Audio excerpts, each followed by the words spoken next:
Government స్థలంలో ప్రహరీ గోడ కొడతానికి రోడ్డు వైడనింగ్లో అని చెప్పని రోడ్డు వైడనింగ్లో ప్రభుత్వ స్థలంలో ప్రహరీ గోడ కొడతంటే టాప్ ఎక్కి మరి ఊరేగుతావు.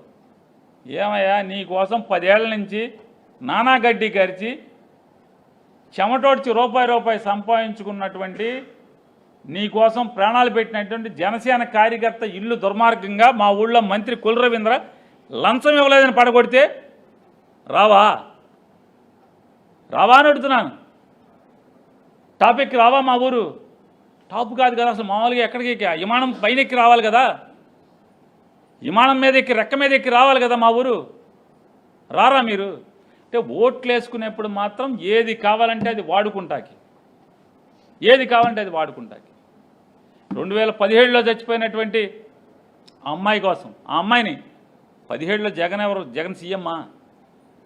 మీ ప్రభుత్వం పవన్ కళ్యాణ్ ప్రభుత్వం ఉంది కదా. సుగాలి ప్రీతిని ఎంత అడ్డంగా వాడుకున్నావు.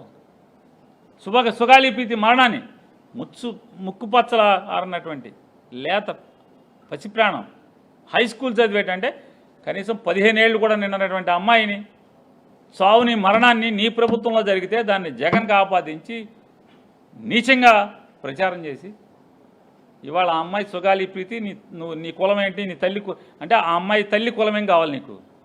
ఒక పక్కేమో కులమత రహిత సమాజాన్ని కావాలి, కులం లేని రాజ్యం కావాలని మాట్లాడుతూ ఉంటారు. మతం లేని రాజ్యం కావాలని ఓట్లప్పుడు అడుగుతారు, ఇప్పుడేమో